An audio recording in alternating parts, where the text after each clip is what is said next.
Imagine buying a massive state-of-the-art steel vault to protect your life savings, Right. only to find out someone just invented a tool that completely dissolves steel. That is a terrible scenario. It is a terrifying thought, isn't it? Well, it's wonderful to have you joining us again. Today, we have a rather big question on our hands. We certainly do. We are bringing you another deep dive in our Crypto Beyond the Hype series. And today, we are unpacking a topic that generates a lot of dramatic, often panic-inducing headlines. Oh, the headlines are everywhere. Exactly. We are looking at the idea that quantum computing might one day break cryptography entirely and disrupt the very foundations of our digital security. The media certainly leans into the doomsday scenarios with this one. You see, claims that the entire digital economy could be wiped out in a single afternoon. Which is exactly why we are doing this deep dive. Our mission today is to strip away all that science fiction and the heavy jargon. We want to look at what this really means for you, for your digital trust and for the future of online ownership. Is this quantum threat just a distant story for physicists, or is it something that will genuinely affect the systems we are building and using today? We're keeping this grounded, practical, and completely hype-free. I think that is the only responsible way to approach it. Because before we can understand how quantum computing might affect our digital assets or our privacy, we first need to understand what the technology actually is, and perhaps more importantly, what it is not. Okay, let's unpack this, because I will admit, when I first started reading about quantum computing, my baseline assumption was simply, it is just a super fast laptop. Right. Like the next generation of whatever microchip is currently sitting inside my phone, just with a better processor and more RAM. That is easily the most common misconception we hear. Based on what we are seeing in the research, a quantum computer is not simply a faster version of a classical computer. So it's not just a speed upgrade. Not at all. Yeah. It is not doing the same linear tasks at a higher speed. It relies on a completely different framework of physics, quantum mechanics, to process information. Okay, so if we step away from the idea of just a souped-up microchip, how should we conceptualize the way it actually solves a problem? Let us consider how the machine you are using right now functions. At its core, a classical computer is very linear. It solves problems step by step. Right, one thing at a time. Exactly. Even the most powerful supercomputers operating today are essentially just mice running through a massive maze. The mouse runs down a path, hits a dead end, turns around, runs back, and tries another path. Oh, I like that visual. It runs incredibly fast, yes, but it is still fundamentally trying one route at a time. So if classical computing is a very fast mouse in a maze, what is a quantum computer doing differently? A quantum computer leverages principles like superposition, which allows its core processing units, called qubits, to exist in multiple states simultaneously. Okay, hold on, simultaneously. Yes. Yeah. To use your maze analogy, running a quantum algorithm is like flooding that entire maze with water. The water does not try one path, fail, and try another. It explores every single path, every single corridor simultaneously. It instantly flows through the entire structure and finds the exit. It is a completely different kind of engine. That makes the distinction incredibly clear. It isn't reading the options faster, it is experiencing all the options at once. Exactly right. But this raises a practical point for the listener. A quantum computer does not do everything magically better, does it? If I try to run a basic word processor or stream a video on a quantum computer, it wouldn't necessarily outperform my current laptop. It would likely be worse at those everyday tasks, actually. Wait, really? Worse? Yes. Quantum computers are exceptionally powerful for a very specific subset of highly complex mathematical problems. Problems involving massive optimization, simulating molecular structures, and, critically for our discussion, factoring massive prime numbers. Tasks that would cause a normal computer to choke and take millions of years to calculate linearly. And that specific superpower, the ability to flood the mathematical maze, brings us right to the doorstep of digital security. It certainly does. Because our modern cryptography, the stuff securing everything from our emails to our Bitcoin wallets, is heavily reliant on those exact mathematical bottlenecks. This raises an important question about how we have designed the architecture of digital trust. The entirety of modern digital security is built on mathematical problems that are intentionally asymmetrical. Asymmetrical meaning they only work well in one direction. Precisely. They're easy to perform in one direction, but practically impossible to reverse engineer. Let's ground this for our audience because they are familiar with concepts like public and private keys or hashing algorithms from our earlier discussions. But why do we rely on this specific type of math to keep things secure? Think about the fundamental logic of cryptography as mixing two colors of paint. Okay, mixing paint. If I hand you a drop of pure blue paint and a drop of pure yellow paint, it takes you 1 second to mix them together to create a specific shade of green. That is very easy. Right? Anyone can do that. But if I hand you a bucket of that mixed green paint and ask you to mathematically unmix it back into the exact original microscopic drops of blue and yellow. That would be basically impossible. Exactly. It is nearly impossible. That is a brilliant way to frame it. So in the context of crypto, the green paint is my public key, the address I share with everyone so they can send me funds. Yes, exactly. But the blue and yellow drops are my private key, the secret passcode that actually controls the assets. Exactly the right parallel. In systems like elliptical curve cryptography, which is what Bitcoin and Ethereum use, anyone can see the green paint. It is public on the blockchain. Right. But the math required to unmix that green paint and reveal your private key is so stubbornly complex that a classical computer, our fast mouse in the maze, would need billions of years to figure it out. Wait, I'm getting stuck on this. We have built our entire concept of digital ownership on the assumption that nobody has enough time or computing power to unmix the paint. That is the reality of it, yes. We aren't actually hiding the safe. The safe is sitting right there in the open on a public ledger. We just assume the math is too stubborn to reverse. That is the fragile beauty of current cryptography. Oh. We rely heavily on the computational limits of our adversaries. Ah. But when you introduce a machine that can flood the maze, a machine running what we call Shor's algorithm, which is specifically designed to unravel these prime factorization and elliptical curve problems. The rules change completely. They do. The assumption that the math is unbreakable suddenly evaporates. What takes a classical computer billions of years might take a mature quantum computer a few hours or even minutes. And that is a very sobering thought. If the private keys can be derived straight from the public keys, the entire concept of a secure, decentralized ledger is compromised. Completely compromised. It is very easy to see why the crypto space gets so nervous about this. But let's take it a step further. If this machine breaks the fundamental math behind public-private key cryptography, I am suddenly looking at my banking app, my secure messaging apps, and wondering if they are just as exposed. Is crypto uniquely vulnerable here? Not at all. And if we connect this to the bigger picture, it changes the conversation entirely. Do tell me more. This is a profound society-wide digital security challenge.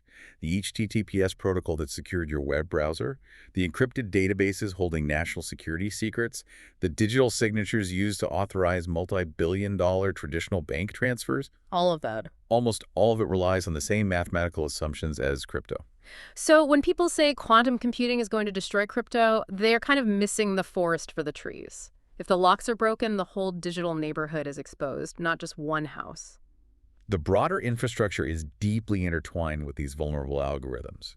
Crypto just gets the lion's share of the dramatic headlines because it represents highly liquid digital bearer assets. Right, because it's direct money. Exactly. If you crack a Bitcoin wallet, you can immediately drain the funds without a bank trying to reverse the transaction. But the underlying vulnerability applies equally to a traditional financial clearinghouse. Realizing this actually helps us panic less about crypto specifically, oddly enough. It means the entire modern digital world needs a massive software update, not just a handful of blockchain networks. Yes, an infrastructure level update. But there is a concept in the research that genuinely gave me pause, and I think we need to talk about it today. It's the idea of store now, decrypt later. Ah, yes. That is perhaps the most immediate, tangible threat we face today. Do explain how this plays out, because the implications are really unsettling. If quantum computers capable of breaking these codes don't fully exist yet, why should we care right now? Because data storage is incredibly cheap. Adversaries, whether they're state-sponsored hackers or sophisticated cybercriminal syndicates, know that mature quantum computers are coming. So they are planning ahead. Yes. Their strategy right now is to harvest massive amounts of encrypted data as it flows across the internet. They can't read it today. It looks like total gibberish to them, but they are storing it in massive server farms. They are basically just hoarding the locked safes. Yes, hoarding the safes. They are waiting for the day, maybe 5 or 10 years from now, when they finally have a quantum computer powerful enough to break the encryption. Wow. Once they do, they can look back and decrypt all of those government communications, corporate trade secrets, or private messages they harvested years prior. Here's where it gets really interesting, though. Store now, decrypt later is a huge problem for, say, a government agency trying to protect a spy's identity for the next 30 years. Unquestionably. But for crypto, the threat profile is slightly different. If a hacker records my crypto transaction today, what good does it do them to decrypt my private key 10 years from now if I have already moved those funds to a new quantum-safe wallet? That is a very astute observation. Mm. Crypto's exposure is much more immediate and transactional. Right. A hacker doesn't gain much by holding your old private keys if the network has already upgraded and the funds have moved. The threat to crypto is about the network being compromised in real time. Oh. If a quantum computer comes online and the blockchain hasn't upgraded, attackers could forge signatures and spend other people's money instantly. Which brings us to the most critical factor in this whole deep dive: timing. When is Q-Day? When does this theoretical quantum switch actually flip? Because a threat that exists in a research paper is very different from a machine actively draining wallets. Timing turns fear into strategy. Right now, quantum computers exist mostly in laboratories. Companies like IBM and Google have them. But they are real. They are real, but these current machines are what we call noisy. Noisy. Yes. Qubits are incredibly delicate. They have to be kept at temperatures colder than deep space. And even slight vibrations or electromagnetic interference can cause them to lose their quantum state, which creates calculation errors. So flooding the maze only works if the water doesn't evaporate halfway through? That is a great way to put it. To break a Bitcoin wallet, you don't just need a few dozen qubits. You need thousands, possibly millions, of stable, error-corrected qubits working in perfect harmony. That sounds incredibly difficult. Building that is an immense engineering challenge. Most conservative estimates put a fault-tolerant, cryptography-breaking quantum computer at least a decade away, possibly more. Okay, so if we know the floodwaters might rise in 10 to 15 years, we don't abandon the city today. We don't throw up our hands and declare digital ownership dead. Exactly. We just start building higher walls. But wait, I'm getting stuck on this concept of higher walls. If a quantum computer is fundamentally better at solving complex math, why wouldn't it just instantly pick any new mathematical locks we invent? Aren't the new locks just math problems as well? That is the core of the cryptographic arms race. The new locks are indeed math problems, but they are a totally different kind of math problem. Different how? The cryptographic community has been working on this for years, developing what we call post-quantum cryptography. The most promising approach right now is called lattice-based cryptography. Lattice-based. How does that differ from our unmixing paint analogy? If the old math was about unmixing two colors of paint, lattice-based math is about finding a specific point hidden inside a multidimensional grid. Okay, a grid. I am trying to picture this. Imagine a simple grid on a piece of paper, like an X and Y axis. Finding a point there is easy. Right, just two coordinates. Now imagine a three-dimensional grid, like a sprawling jungle gym. Still manageable, right? Yeah, I can visualize that. Now imagine a grid that exists in 500 dimensions. Oh my goodness, my brain physically cannot picture that. Neither can a quantum computer, actually. In a lattice-based lock, the secret key is hidden at a specific intersection within that 500-dimensional grid. And we add a little bit of mathematical noise or distortion to obscure the exact coordinates. So it's incredibly messy. Yes. Even if a quantum computer floods the maze, it gets entirely lost in that multidimensional noise. The problem fundamentally shifts from finding a repeating pattern, which quantum is great at, to guessing random spatial vectors in 500 directions. And it is not good at that. No, quantum computers are incredibly inefficient at solving those spatial geometry problems. So we are essentially changing the game from a math problem the quantum machine is built for to a spatial geometry problem it is terrible at. That is fascinating. It is a brilliant pivot. We have the blueprints for the higher walls then. The National Institute of Standards and Technology, or NIST, has already started standardizing these lattice-based algorithms, haven't they? They have. The global standard-setting bodies are actively finalizing the algorithms right now. The math exists. The theoretical defense is completely solid. Let's talk about the practical reality of implementing that defense then. If the solution is to use these new lattice-based locks, how easy is it for these massive global networks to actually make the upgrade? I imagine you cannot just click an Update Now button and reboot the entire global banking and crypto infrastructure overnight. Oh, absolutely not. Upgrading foundational infrastructure is agonizingly complex. Think about how difficult it is to upgrade the underground water pipes of a massive, bustling city. Oh, that sounds like a nightmare. You cannot shut off the water supply for millions of people for a month.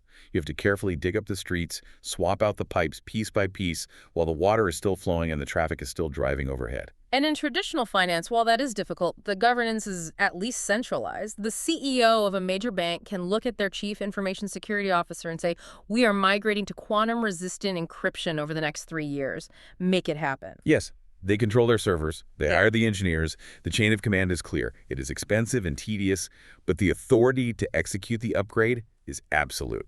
But this is where the reality of decentralized crypto networks makes things incredibly complicated. If you look at Bitcoin or Ethereum, there is no CEO. There is no single server farm. Right. The network is run by thousands of independent node operators scattered across the globe. Getting them to upgrade requires a massive coordinated social consensus. This is the double-edged sword of decentralization. The very feature that makes crypto resistant to censorship and government control also makes it notoriously slow to execute major foundational upgrades. We have seen this historically in the crypto space. Even simple upgrades regarding block sizes or transaction speeds have caused massive ideological civil wars, resulting in hard forks where the network literally splits in two. Exactly. If the community spends 2 years arguing over how to implement the quantum upgrade, the delay itself becomes a massive security vulnerability. That is the most critical vulnerability in this entire landscape. It is not a failure of mathematics. It is a potential failure of human governance. Ah, human governance. Yes. The future of this transition will undoubtedly be a story of uneven readiness. Some blockchain networks are inherently more nimble. Their developer communities have a culture of rapid iteration. They are already actively researching and testing these lattice-based algorithms on secondary layers today. So they are treating it seriously right now before the threat is breathing down their necks. While other networks, perhaps the older, more entrenched ones, might move too slowly, paralyzed by the sheer difficulty of reaching consensus among thousands of anonymous node operators. And that uneven readiness forces a maturity test on the entire industry. What's fascinating here is that moving toward quantum-resistant systems is a sign of a healthy, forward-thinking network. It proves they are paying attention. Yes, it proves that the developers understand security is a continuous process of evolution, not a static monument you build once and leave alone. So what does this all mean for you, the listener? How should this looming transition change the way you look at digital assets and the networks you choose to engage with?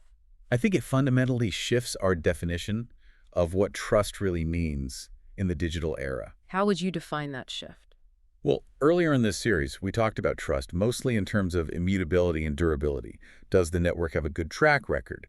Is it decentralized enough? Is the code solid today? Right. But knowing that the quantum threat is on the horizon, our definition of trust has to expand to include something much more dynamic: adaptability.